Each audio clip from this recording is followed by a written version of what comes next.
Esse é um assunto muito delicado e muito urgente. O motivo pelo qual a gente não tem várias pessoas falando sobre ele na internet é um motivo covarde.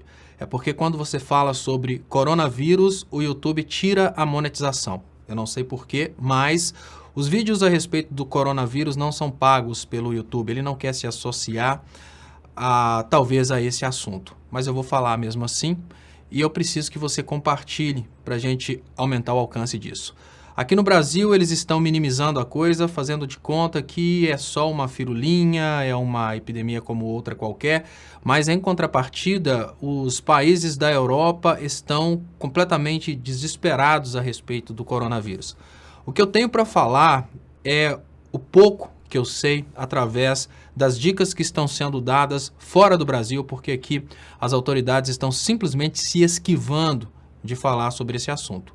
Primeiro, se você sentir febre e tosse, tente se isolar de locais públicos. O que eu quero dizer é uma coisa muito simples. No Brasil, a gente tem uma cultura muito grande de igrejas e coisas desse tipo. Se você se sentir mal, não vá ao culto, não vá à igreja, não vá a locais públicos. Você pode contaminar outras pessoas se você estiver contaminado. Segundo ponto importantíssimo é: não confie nas estatísticas oficiais.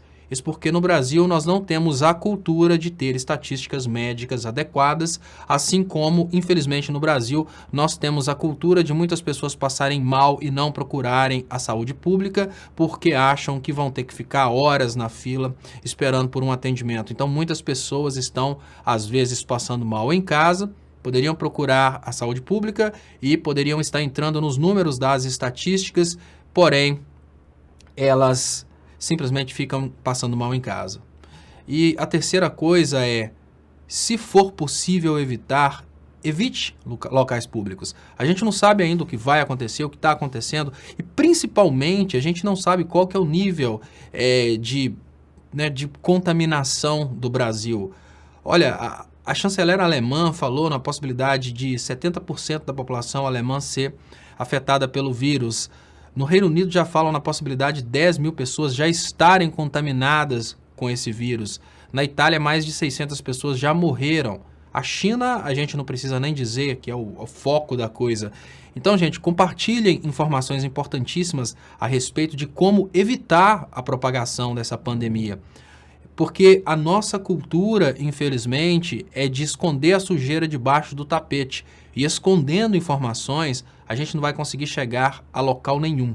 E, infelizmente, essa postura dos veículos de comunicação alternativos, como o próprio YouTube, o próprio Facebook, de simplesmente desmonetizarem, ou seja, tirarem a monetização dos vídeos que falam sobre esse assunto, vai desmotivando as pessoas a falarem sobre esse assunto. E vamos exigir da classe médica brasileira que eles façam material explicando o que está acontecendo, o que pode acontecer e como lidar com essa situação. O que você não pode fazer é ficar aí parado sem compartilhar informações. Eu volto a dizer, o que se sabe até esse momento é que nos países de primeiro mundo, nos países desenvolvidos, as autoridades estão recomendando que se as pessoas estiverem com febre e com tosse, que elas fiquem em casa, estão recomendando não ficarem demais em locais públicos, evitar o máximo, se você puder realmente evitar essas situações. Então lembre-se, eu não estou negando a existência de Deus, eu não estou dizendo que se você for a um culto, você não vai ser protegido por Deus nesse culto. O que eu estou dizendo é, não vá. Não é para duvidar da existência de Deus, é porque talvez nessa ocasião em específico, o pastor que está te convocando a desafiar o vírus e ir ao culto mesmo assim pode estar errado. Ele é um ser humano, ele não é Deus. Muito obrigado, compartilhe, é muito importante compartilhar esse vídeo e até mais.